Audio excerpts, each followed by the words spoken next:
Boa noite, queridos. Boa noite, Igreja Oceânica. É uma alegria estar aqui com vocês. Em especial, passei 20 dias aí de férias, de descanso. Fui para Ubatuba com os amigos. E esse ano eu fiquei comportado. Não me machuquei, não machuquei ninguém. Ano passado, vocês lembram, né? Eu me embolei numa prancha, numa quilha, mas saí vitorioso. Esse ano fiquei comportadinho. E outro motivo de gratidão é poder estar de volta aqui fazendo algo que nesse momento, em vários países e lugares, é impossível de acontecer, que é a gente ter acesso à exposição da Palavra de Deus. Então, isso é um motivo de grande alegria para o meu coração e eu fico realmente grato ao Senhor por esse privilégio. Quero convidar os irmãos a abrirem suas Bíblias ou ligarem suas Bíblias. Lá na primeira epístola do apóstolo Pedro, no capítulo 2, lá no finalzinho do Novo Testamento. Leremos a partir do versículo 12. E, em especial, eu escolhi esse texto porque hoje é comemorado, não sei se nacionalmente ou internacionalmente, o Dia da Tolerância Religiosa. E aí isso me chama a atenção porque no século XXI o cristianismo vive os seus piores dias de intolerância. Somos o povo mais perseguido na face da terra nesse exato momento. E adicionando a isso, em função das notícias vindas recentemente da Bolívia, me lembrei dessa carta escrita pelo apóstolo Pedro, aproximadamente no ano 64 da era cristã. A igreja naquela época também passou por uma perseguição. E aí eu me lembrei das instruções do apóstolo Pedro para os seus irmãos naquele momento, e absolutamente abençoador e pertinente para a gente nos dias que estamos vivendo. Especificamente sobre as notícias vindas da Bolívia, em função dessas leis que o Evo Morales pretende promulgar, me causou estranheza não ter visto nenhuma figura pública aqui do Brasil, que normalmente se manifesta quando alguma coisa acontece que afronta a liberdade de expressão, que afronta os direitos básicos de um ser humano. Me causou assim, muita estranheza não ver nenhuma figura pública dessas que militam pela tolerância, pelos direitos humanos, pela liberdade, se manifestarem contra essa investida do Evo Morales. Não vi nenhuma repercussão contrária ao Evo Morales na Globo News, Guga Chakra, aqueles comentaristas políticos, não vi ninguém falando nada. Até agora não vi nenhuma manifestação contrária ao Evo Morales pelo Vaticano. O Papa Francisco esteve com o Evo no mês passado, em dezembro. Mais de 80% da Bolívia confessa o catolicismo romano. Estranho também o silêncio dos pastores brasileiros, que são servos da mesma ideologia política que rege, que gerencia o pensamento de Evo Morales. Me causou muita estranheza não ver ainda nenhum desses pastores falarem algo sobre essas notícias que vieram a público. Pergunto aqui para a galerinha do Oceânica aqui, será que o gato comeu a língua deles? Eles ficaram em silêncio. Nenhuma postagem, nenhum filmezinho, no Face, no Instagram. Evo Morales afirmou que isso que aconteceu agora há pouco aqui, uma multiplicação de célula, é aliciamento de pessoas, é organização criminosa, é rapto de pessoas. Criminaliza, ou seja, ele pretende criminalizar a atividade evangelística. E o mundo, em absoluto silêncio. No mínimo estranho, no mínimo isso tem me causado muita estranheza. Imagine se fosse o Donald Trump proibindo o proselitismo islâmico, ou qualquer outro presidente. Teria várias matérias, a semana inteira só iam falar nisso. Queridos, na boa, vocês acham estranho, um absurdo isso que está acontecendo hoje na Bolívia, essas notícias? Você acha isso um absurdo? Mas quando você defende um partido ou vota num político da mesma ideologia, ou seja, do socialismo marxista, você se torna cúmplice disso que está prestes a acontecer na Bolívia, você se torna cúmplice disso que está acontecendo na Venezuela, você se torna cúmplice do que vem acontecendo no nosso país. Não existe ninguém neutro na face da terra. As suas decisões, mais simples que sejam, repercutem sobre a vida de outras pessoas. Tem sempre alguém olhando a gente. Dá uma olhadinha para a pessoa que está à sua volta. Tem sempre alguém olhando a gente.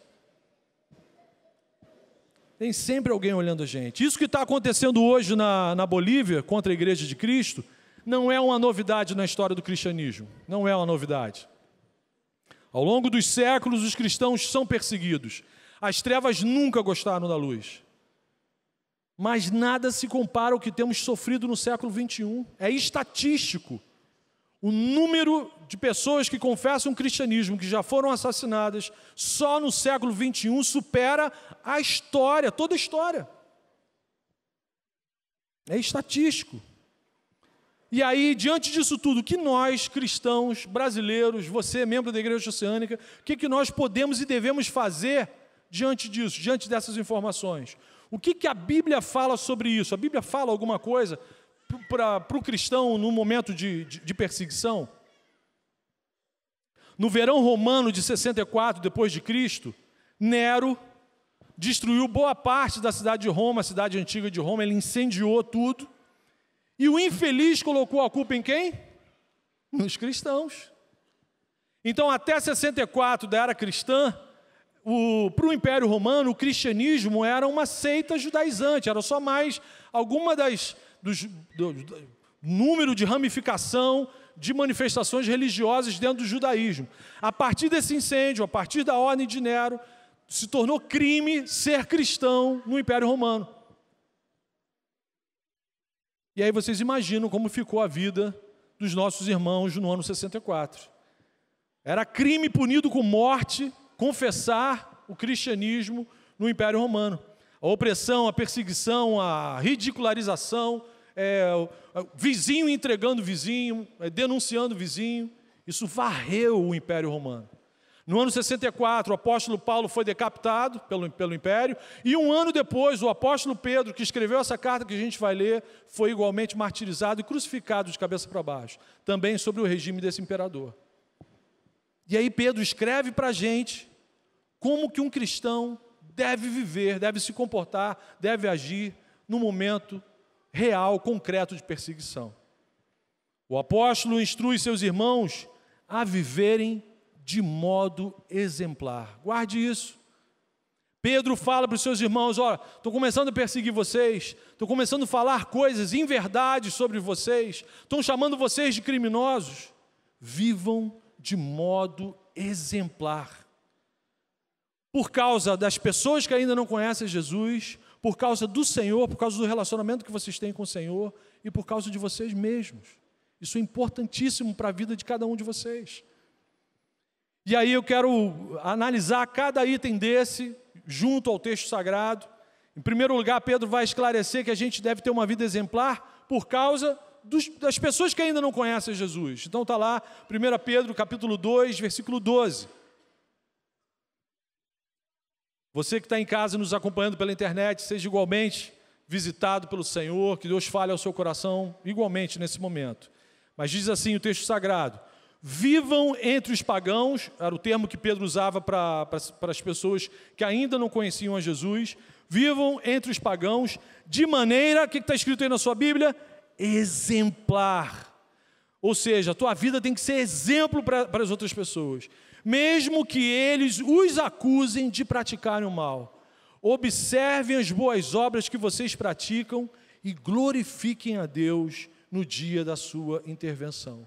Querido, algum amigo seu, algum conhecido seu já falou assim, cara, como é bom conviver com você?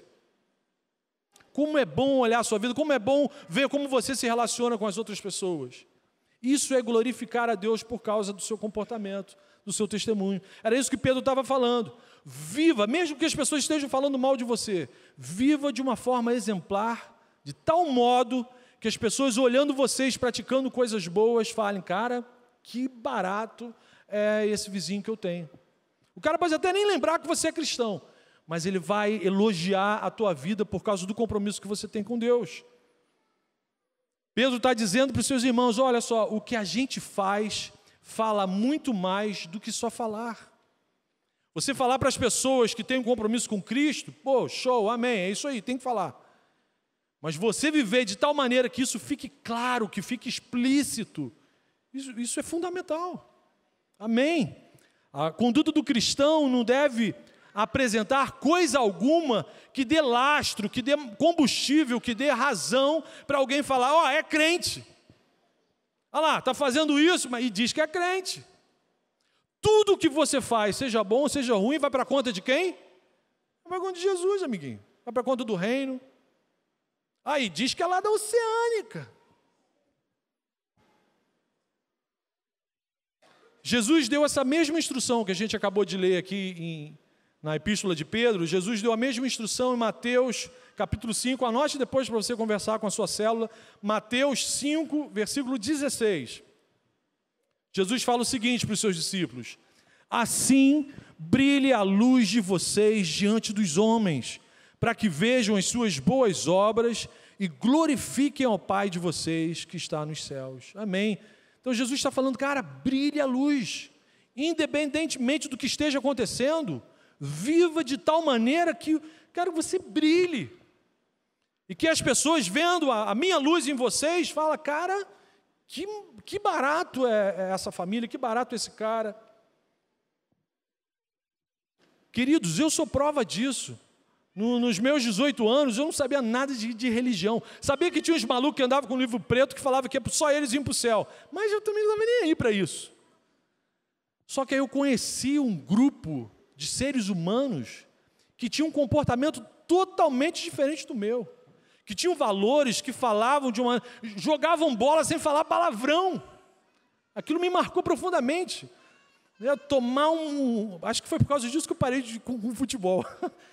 Os caras tomavam chute, aquelas paradas sinistras que rolam numa partida de futebol, e ninguém xingava. Eu falei, ou é ET, ou tem alguma coisa que eu não conheço. E aí o comportamento, o testemunho dessas pessoas, me fez me apaixonar por Jesus Cristo. Então isso aqui que a Bíblia está falando é real. Mas infelizmente eu também lembro com tristeza, que alguns conhecidos, amigos que eu tenho, ainda não crentes, repudiam totalmente o Evangelho, repudiam totalmente isso que a gente está fazendo aqui nesse momento, por causa do mau testemunho de muita gente que, se dizendo crente, é caloteiro, é estelionatário, é 171, é crente político safado, é gente que se diz crente, que se diz pastor e que fica milionário, que tem jatinho. Presta um desserviço para o Evangelho. Tem sempre alguém olhando a gente. E aí eu lembro desse desserviço, olhando a vida do apóstolo Pedro, que morreu crucificado de cabeça para baixo, e lembro daquela máxima: apóstolo bom é apóstolo morto, meu irmão. Você já viu alguma testemunha de ocular de Jesus Cristo viva nos dias de hoje? Se você conhece algum apóstolo, conversou com ele há pouco tempo, ore para que Deus o leve e ele tenha descanso. Porque apóstolo bom é apóstolo morto. Se está vivo, tem alguma coisa equivocada nessa criatura, com esse cidadão. A Bíblia me dá esse aval, essa certeza. Aqui no versículo 12, o apóstolo Pedro está instruindo os seus irmãos a testemunhar aos não crentes por meio de palavras e atos, de modo que um dia o Senhor intervenha, possa visitá-los.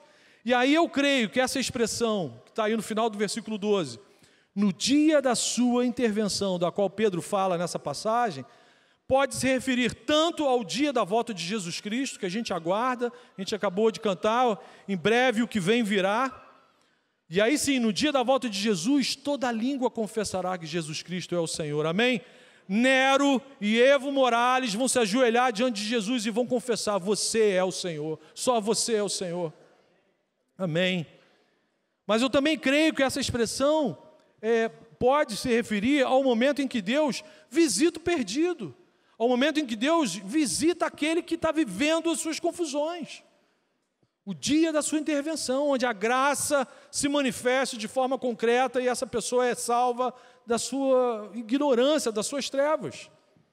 Em segundo lugar, eu e você devemos ter uma vida exemplar, por quê? Por causa do Senhor. Está lá em 1 Pedro, capítulo 2, a gente vai ler esse texto, a partir do versículo 13. 1 Pedro 2, 13.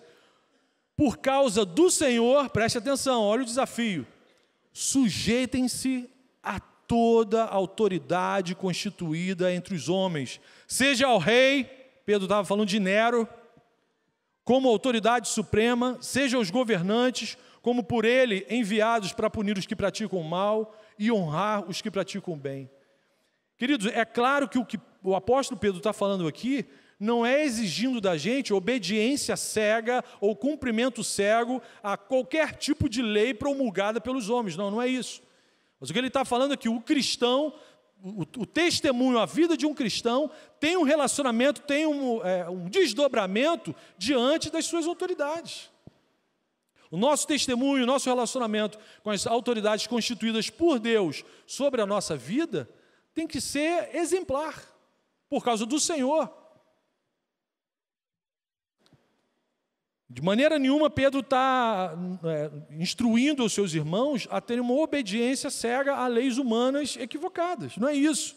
Por exemplo, aconteceu lá com Daniel e seus amigos. O rei Nabucodonosor promulga uma lei que tinha que comer determinada dieta para alcançar determinado tipo de... Quando fala dieta, comer, eu já fico logo interessado, né? Mas Daniel e aquela galera, eles eram veganos. Aí os irmãos veganos, dá um glória a Deus agora aí. Ô, glória, não tem nenhum vegano aqui. Que bom, é picanha marmorizada que abençoa essa galera. Mas enfim, vamos, esse é outro assunto, Marcão. Nabucodonosor promulga uma lei, Daniel e seus amigos, cara, essa lei a gente não tem como obedecer. E sem criar problema, sem criar confusão, sem nenhuma manifestação de rebeldia, eles conseguem agir de uma outra maneira e surpreende, aquilo que o rei esperava, o rei foi surpreendido pelo resultado que Daniel e seus amigos alcançaram. Eles glorificaram a Deus e não desrespeitaram o resultado que o rei esperava que eles alcançassem com uma determinada dieta. Outro exemplo que você pode reconhecer, a gente encontra na Bíblia, onde a pessoa reconhece a autoridade, mas não obedece ordens contrárias a Deus, aconteceu com o próprio apóstolo Pedro, com esse irmão que escreveu essa carta. Lá em Atos, capítulo 4 e 5, depois do movimento do Pentecoste, o conselho da autoridade judaica em Jerusalém ordena a prisão de Pedro, e depois, com medo da repercussão da prisão de Pedro, resolve soltar Pedro e alguns discípulos e fala, olha só, a gente não quer, a gente proíbe a gente não quer que vocês continuem pregando, falando sobre Jesus aqui em Jerusalém. E aí Pedro faz o contraponto absolutamente tranquilo, pacífico. Fala, queridos, olha só, isso a gente não tem, o que você está pedindo para a gente, eu não tenho como fazer. Você está pedindo para o peixe não voltar para o mar, você está pedindo para a gente não falar daquilo que tem revolucionado a nossa vida, isso a gente não vai conseguir. Então Pedro responde para eles assim, Atos capítulo 5, versículo 29, é preciso obedecer antes a Deus do que aos homens. No versículo 15, o apóstolo chama a atenção de uma sentença importantíssima para a gente nos dias de hoje. Nós precisamos fazer isso que Pedro está falando, versículo 15. Pois é da vontade de Deus que, praticando o bem, vocês silenciem a ignorância dos insensatos. É da vontade de Deus, meu irmão. É um desafio isso que ele está propondo para a gente? É. Deus nunca chamou a gente para fazer coisa fácil. Negar a si mesmo, carregar a sua cruz, dizer não para o seu ego, meu irmão, eu não acho isso fácil, não. Só que ele não é desumano, ele não está pedindo nada de desumano para a gente. E está falando, ó, é essa a vontade de Deus, que vocês vivendo de modo exemplar, vocês silenciem esses que estão falando mal de vocês. E outra coisa, não é mais a minha vontade, os meus achismos, aquilo que eu deliberei da minha particularidade, que vai gerenciar as minhas decisões diárias. Não é mais. É isso que a gente pergunta no dia do batismo para as pessoas. Você está disposto a assumir um compromisso com o reino de Deus, sabendo que onde você estiver, seja no público ou no privado, no secreto do seu quarto, você é agora um cidadão do reino? O que gerencia as suas decisões, as suas tomadas de decisões, é a vontade de Deus. Você está disposto? Deus determinou que nós devemos calar os nossos críticos e perseguidores, fazendo bem a todas as pessoas, independente da religião, independente se ela é autoridade ou não, sem criar rebelião com as autoridades constituídas. E aí no versículo 16 ele reconhece que a gente tem liberdade, em Cristo nós temos liberdade, mas ele deixa claro que o verdadeiro cristão usa a sua liberdade para criar pontes, usa a sua liberdade para trazer pessoas para perto, usa a sua liberdade, não é para o seu bel prazer, é sempre em função do reino. Versículo 16, vivam como pessoas livres, mas não usem a liberdade como desculpa para fazer o mal. Vivam como servos de Deus. E como que um servo de Deus vive? Fazendo a vontade de Deus.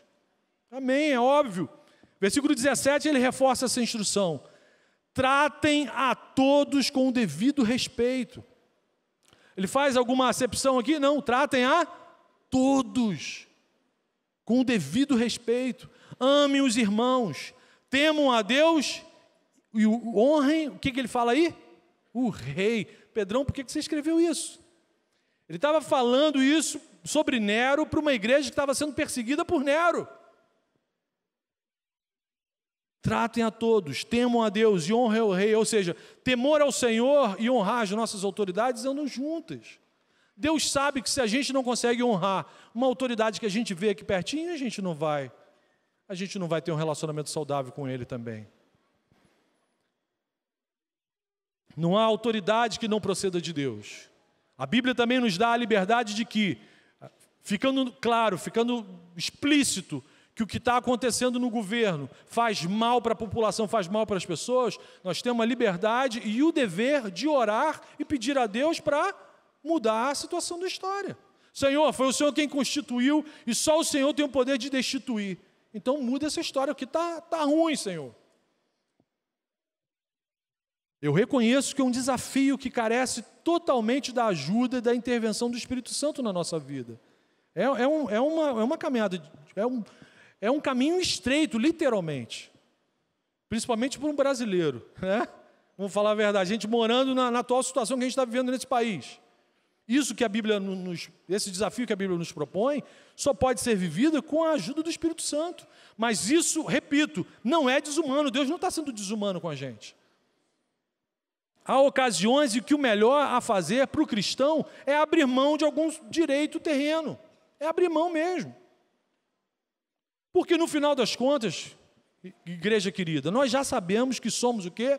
Mais que vencedores em Cristo Jesus. Amém? Você vai fazer barulho, vai brigar, por quê? Meus irmãos, Nero morreu.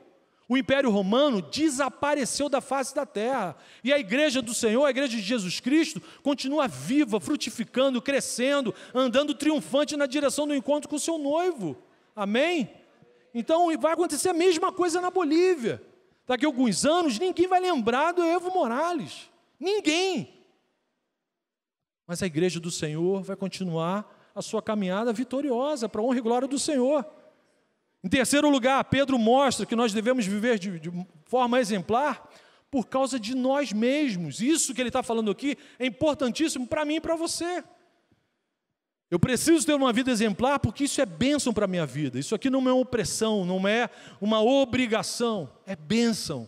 Isso aqui me livra de eu me transformar num monstro que eu tenho escondido no porão da minha alma. Se a minha vontade ficar solta, o que as pessoas vão conhecer do Marcão é um monstro. Então eu preciso, o ser humano que eu tenho mais dificuldade de lidar é esse que vive aqui dentro de mim. Então eu preciso viver de um modo exemplar, porque isso é importante para mim.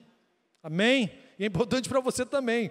Fala amém aí para dentro, para sua alma ouvir, porque isso é importante para você também. Não é uma ordem para oprimir, é uma ordem para salvar. É um imperativo que nos dá vida, e vida em abundância. E aí eu considero o versículo que a gente vai ler agora um dos mais delicados do texto, onde o apóstolo Pedro dirige-se aos cristãos que ainda eram escravos. A escravidão no Império Romano era algo absolutamente normatizado, normal. Versículo 18, Pedro fala que escravos, estava falando para escravos cristãos, escravos, Sujeitem-se aos seus senhores com todo o respeito, não apenas aos bons e amáveis, mas também aos maus, porque é louvável que, por motivo de consciência para com Deus, alguém suporte aflições sofrendo injustamente. Queridos, atualmente aqui no Brasil, deixa eu refazer, aqui em Niterói, aqui perto da gente, aqui na região oceânica, a gente não tem conhecimento de pessoas que ainda vivam debaixo de um regime de escravidão. Então, essa palavra aqui a gente pode transportar claramente para um regime do empregado e empregador. Então, a gente deve ser, Pedro está falando o seguinte, você deve ser submisso e tratar o seu patrão de forma exemplar, ele te tratando bem ou não. Cada trabalhador cristão deve fazer o melhor de si, se empenhar ao máximo no seu trabalho, porque tudo que você faz é para a glória do Senhor, é expressão de louvor. Você vai chegar cedo, antes do horário do seu trabalho, não é para o seu chefe ficar, pô, que camarada maneiro, olha lá, chegou 15 minutos, não, é para a glória do Senhor.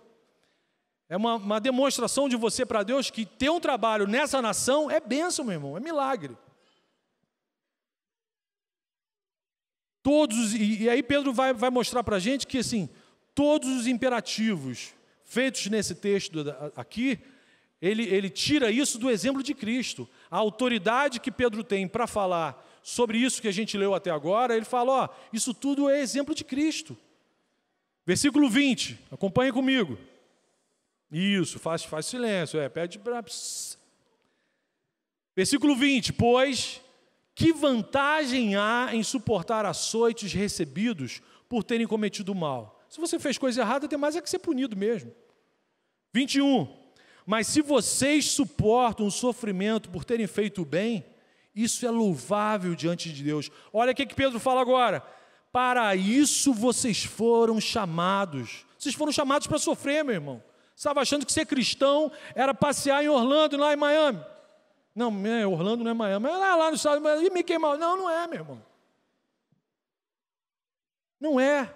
Foi para isso que vocês foram chamados. Pois também Cristo sofreu no lugar de vocês, deixando-lhes exemplo para que sigam os seus passos. Ele não cometeu pecado algum, eu cometi. E nenhum engano foi encontrado em sua boca. Quanta coisa equivocada que eu já falei na minha vida. Eu tenho certeza que você falou também. A gente saiu da mesma fábrica. Quando insultado, Jesus não revidava. Quando sofria, ele não fazia ameaças, mas entregava-se àquele que julga com justiça. Amém. Amém. Pedro está falando, meus irmãos, tudo isso que eu estou passando para vocês é exemplo de Cristo. Eu aprendi isso com Jesus. Pedro havia aprendido por experiência própria. Foi de Pedro que saiu palavras que Jesus falou, arreda de Satanás. Que Pedro falou, Jesus, não vai para a cruz não, dá outro jeitinho. Será que Pedro era brasileiro? Ele falou, não, que esse papo de cruz, não, sangue, que isso? Não. E aí Pedro aprende por experiência própria que Deus, o povo de Deus, serve, frutifica, multiplica no sofrimento, meu irmão. Amém? É no jardim do Getsêmani, é na prensa do azeite, é a gente sendo espremido que o melhor sai da gente. Aí é que a gente fica com a imagem e semelhança de Cristo. Não é no bem bom. Deus não é um Deus masoquista. Ele não quer que a gente sofra deliberadamente, igual um louco. Não, não é isso. Mas Ele sabe das nossas confusões e Ele sabe que a gente foi chamado para isso. Se o nosso Senhor, se aquele que é exemplo para a gente sofreu, você acha que seria diferente comigo que com você? Mas, meus irmãos, guardem isso. Só Jesus é o nosso exemplo. Mas nós não somos salvos porque seguimos o seu exemplo. Nós somos salvos por Ele e aí, sendo salvos, sendo abraçados por essa graça, não tem como viver de outro jeito que não seja imitando o Senhor. Não tem como. Não tem como viver sem seguir seus passos, sem se esforçar para imitá-lo. E é o Espírito Santo que nos ajuda. O Senhor Jesus derramou o seu Espírito sobre todos nós. Somos indesculpáveis. O mesmo Espírito que ressuscitou Jesus ao terceiro dia é o mesmo que habita o nosso coração hoje. Amém? Aleluia. Então eu e você temos capacidade em Cristo de viver isso que está sendo exposto aqui para a gente. Obrigado, Jesus. Obrigado. Era esse o desejo do apóstolo Pedro, que cada irmão daquela igreja perseguida vivesse de forma piedosa, se sujeitando ao tempo do sofrimento, mas seguindo o exemplo de Cristo. E aquele que julga com justiça fará com que o quê? Todas as coisas cooperem para o bem daqueles que amam a Deus, amém? Então não tenha medo da perseguição, não tenha medo das mentiras que falam contra você, não tenha medo. Aquele que julga com justiça é o nosso Senhor. Aplicações, o que a gente faz na nossa prática diária com isso que foi exposto até agora? Primeira aplicação. Meu irmão, não existe cristianismo sem obediência. Então a primeira aplicação é: obedeça ao Senhor, viva exemplarmente entre os pagãos. Amém? Como, Marcão? Você falou a beça aí, mas não disse como que se vive de forma exemplar. Então muda agora para 1 Pedro, capítulo 3. Eu não vou responder vocês, quem vai responder é o próprio apóstolo, que criou esse barulho para a gente. 1 Pedro, capítulo 3, versículo 8. Ele vai dar para você como que você vai viver isso na prática. Estamos juntos? Tenham todos o mesmo modo de pensar. Pedro está falando de unidade. Sejam compassivos, tenham paciência um com o outro. Amem-se fraternalmente como irmãos. Sejam misericordiosos e humildes. Não retribuam o mal com o mal, nem insulto com insulto. Pelo contrário, bendigam. Estão falando mal de você, estão fazendo mal a você, faça o bem, ore por essas pessoas. Ele fala, foi para isso que vocês foram chamados. Reagir de forma indignada, qualquer um reage. Mas bem dizer, quem está maldizendo a gente, só servo de Cristo faz, meu irmão. Só. Aí ele continua. Foi para isso que vocês foram chamados, para receberem bênção por herança. Versículo 10. Guarde a sua língua do mal e os seus lábios da falsidade. Você consegue imaginar Jesus mentindo? Fazendo uma fofoca? Causando uma intriga? Pegadinha do malandro. Não, você não consegue Jesus fazendo uma parada dessa. Então guarda a sua língua do mal. Não fale mentira. Versículo 11. Afaste-se do mal e faça o bem. Busque a paz com perseverança. Quem é a paz? É Jesus, o príncipe da paz. Ele está falando, busque Jesus com perseverança. E aí você tem até liberdade para perguntar, mas Pedro, por que eu tenho que viver dessa maneira? Por que eu tenho que agir dessa forma? E aí Pedro mais uma vez responde, 1 Pedro 3, versículo 12. Porque os olhos do Senhor estão sobre os justos e os seus ouvidos estão atentos à sua oração. Tem sempre alguém nos olhando. Tem sempre alguém nos olhando. Mas o rosto do Senhor volta-se contra os que praticam o mal. Ou seja, não existe a menor possibilidade de enganarmos a Deus. O que a gente faz, fala muito mais do que só falar. Mas guarde isso. Quem faz a gente viver isso que está escrito aqui, eu repito, é o Senhor. Em Jesus nós temos essa autoridade, esse poder, essa possibilidade real. Se você não tem conseguido viver dessa maneira, peça ao Senhor, faça oração. Senhor, me ajuda a viver dessa forma. Menos do que isso, Senhor, eu não aceito. Menos do que isso é pecado, eu não quero. Fale isso, peça isso ao Senhor. Segunda aplicação. Diante de tudo que a gente tem visto acontecer no mundo, diante da forma como a gente tem visto a igreja do Senhor sendo tratada na face da terra, meu irmão, evangelize com urgência. Segunda aplicação. Evangelize com urgência. Aquele que vem, virá, e aí você não vai ter mais tempo para fazer. O tempo por exercício da nossa missão aqui na terra está se acabando. É urgente a necessidade da proclamação do Evangelho, das boas novas, daquilo que tem acontecido na nossa vida, repartir isso com outras pessoas. Meu irmão, evangelize, seja ousado, seja intrépido, seja sagaz, utilize qualquer assunto para você entrar nesse assunto. Chega para o seu amigo de oração e fala, você ouviu as últimas notícias aí sobre a Bolívia, o que aconteceu lá na China? Não ouvi nada, ninguém falou nada, provavelmente ele não ouviu nada. E aí você já entra com o assunto. Fala para ele o que Jesus é para você, o que ele tem feito na sua vida. Você não precisa ser conhecedor de teologia, você não precisa ter nenhum versículo decorado. O que o seu amigo vai ver é o que os seus olhos, o que o brilho no seu rosto vai falar. Por isso que Jesus falou, deixa a sua luz brilhar para as outras pessoas. Agora, meu irmão, faça isso com urgência. Mobilize a sua célula para evangelizar com urgência em 2018, que sejam muitas células multiplicando aqui em 2018. Viva a sua missão, viva com urgência, mas viva com alegria, porque isso tudo que está acontecendo é cumprimento daquilo que Jesus falou para a gente que ia acontecer. Ele é fiel, Ele nunca mentiu para a gente. Tudo que está acontecendo é tudo que Ele falou para a gente. Aquele que vem virá, aleluia. Pedro conclui esses ensinamentos práticos afirmando o seguinte, versículo 14 de 1 Pedro 3. Todavia, mesmo que venham a sofrer porque praticam a justiça, o que está escrito aí na sua Bíblia? Vocês serão felizes, aleluia, vocês serão felizes. Não temam aquilo que eles temem, não fiquem amedrontados. Mesmo que venham a sofrer porque praticam a justiça, vocês serão felizes, aleluia. Pedro está falando, meu irmão, não tenha medo de Nero, não tenha medo de Evo, não tenha medo de ninguém. Se você está em Cristo, se você é nova criatura, se você faz parte do reino dele, não tenha medo. Isso é coisa de gente que ainda não tem relacionamento com Cristo. Quem é de Jesus não tem que viver de forma amedrontada. Fale para a sua alma ouvir, eu sei que o meu Redentor vive. Eu sei que o meu Redentor vive. Eu vou ter medo de quê? Vou ter medo de quem? Do meu semelhante? Jesus venceu, Ele é soberano sobre toda a terra. Toda a autoridade foi dada a Ele na terra, embaixo da terra, no universo. Nenhuma ideologia humana, meus irmãos. Nenhum governante envolto pelas trevas. A Bíblia fala que nem nudez, nem espada, nem anjos, nem demônios, ou qualquer coisa da criação será capaz de nos separar do amor de Deus que está em Cristo Jesus. Amém? Você crê nisso? Diga amém, feche seus olhos, vamos orar. Senhor Jesus, muito obrigado pela Tua palavra, Senhor. Ainda mais, Senhor, te agradecemos pelo Teu amor, pela Sua graça, Senhor, pelo Seu perdão, Pai. Pela certeza que temos que nada pode nos separar do Teu amor, Pai. Muito obrigado.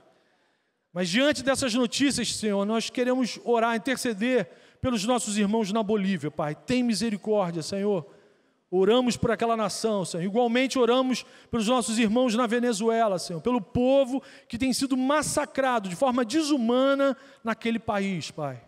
Oramos também pelas autoridades constituídas pelo Senhor. Oramos por Evo Morales, pelo Nicolás Maduro, Senhor. Que de Maduro, Senhor, não tem nada, Senhor. A gente pede a Tua intervenção, Senhor. Da mesma forma que o Senhor está agindo na minha vida, na vida dos meus irmãos, age na vida deles também, Senhor. Liberta-os do império das trevas, Senhor. Liberta-os dessa cegueira, Senhor. Salva-os da mesma forma que o Senhor tem feito com a gente, Senhor. Eu oro pela igreja perseguida, Senhor, pelos meus irmãos na face da terra que nesse momento não tem liberdade nem para acessar a Sua palavra, Pai. Fortalece a fé dos Teus queridos, Senhor. Renova o ânimo, Senhor. Renova a alegria da salvação. Em especial nós oramos pelo Brasil, Senhor. Tem misericórdia da nossa nação, Senhor. Livra esse povo dos homens maus, Pai. Especialmente nessa semana, Senhor. Só o Senhor é aquele que julga com justiça, Senhor. Manifesta o Teu poder, Pai. Manifesta o Teu poder. Ajuda-nos a colocarmos em prática tudo o que o Senhor nos falou nessa noite, Senhor.